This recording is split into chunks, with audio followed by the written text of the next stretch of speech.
Егер біз күн сайын 16 шақырым жүретін болсақ, не болады? Сен жүре бер, ал мен өзіме онлайн арқылы бургер тапсырыс берем. Иә, досым. Мұның көптеген артықшылықтары бар. Біріншіден, таза ауамен көбірек тыныстайсың. Екіншіден, психологиялық пайдасын көресің.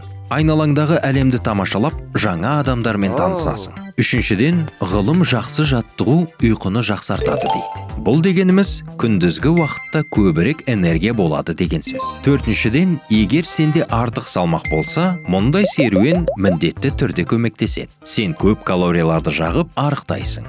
Бесіншіден, жүріс жүректі нығайтады. Жүрек қан тамырлары ауруларының қаупін азайтады.